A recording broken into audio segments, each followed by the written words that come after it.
So hello guys, welcome back to my YouTube channel Code Software, and I hope you guys are doing really well.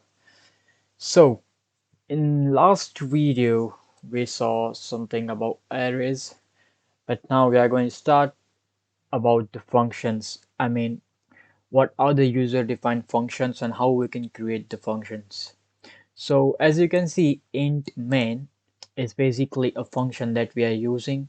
The printf statement, that also is a function, because that code is already written in the backend and we are just using it with this. And we are just calling the function, so that is how we are using the function. So we'll see in for the videos how we are going to use the functions as well, but let's first create the functions. So before that, let's take one example. So we'll do the factorial of a number. So for that, let's take a number here, the int num. Assigning the value 5 to it,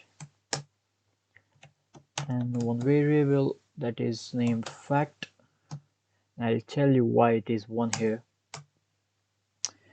So for the factorial, we need to multiply the number until it goes to 1. So for example, if we are talking about 5, then it will be 5 multiplied by 4 multiplied by 3 multiplied by 2 and multiplied by 1, and whatever the answer will come, it will be for 5, it is I guess 120.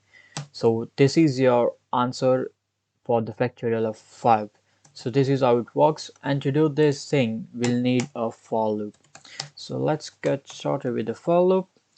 So we'll take integer I, that is equals to num, because a number will be entered here.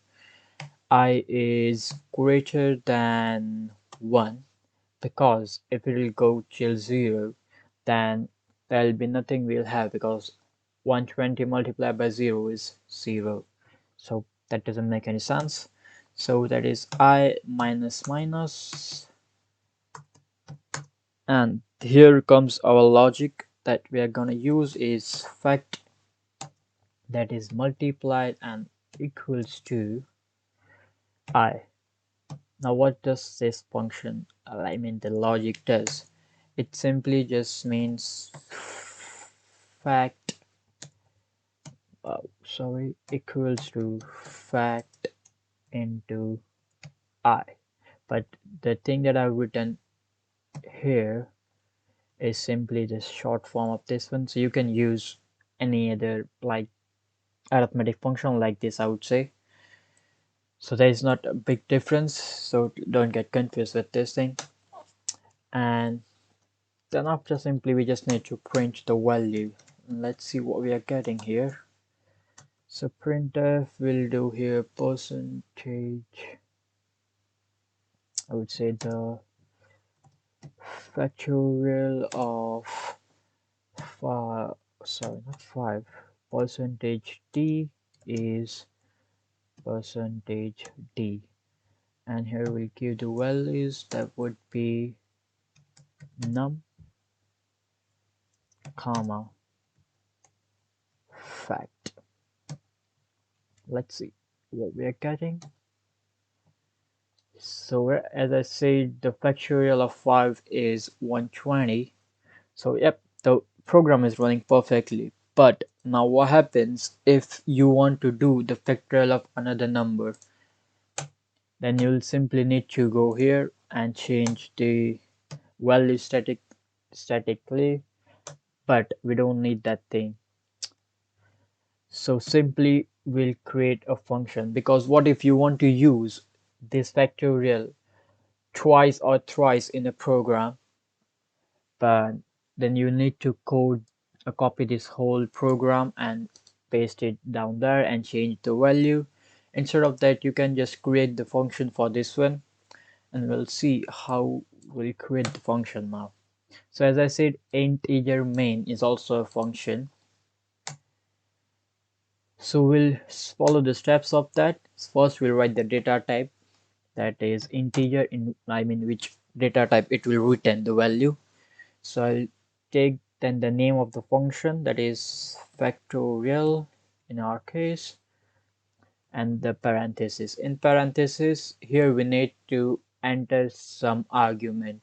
So here we'll put down the value that we need to do the factorial of. So here it will be integer, oh, not 5, sorry, num here. Then here we go down and let's start our curly braces. Now we just have to do the same thing as we did here. Let's make this fact here, that is 1, and let's now copy this whole code. Control X, Control V. For time being, we will get this thing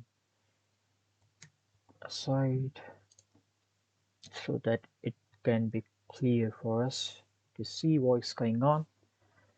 So this is what we have got till now. This is how we run a program, but the main thing is then you need to return a value here, and that value will be this fact because we are storing our answer in this one. So this value will be written using this function. Now this is what we have looked till now. So this is the function, how we can create a function, but in next video I'll show how you can run or call the functions.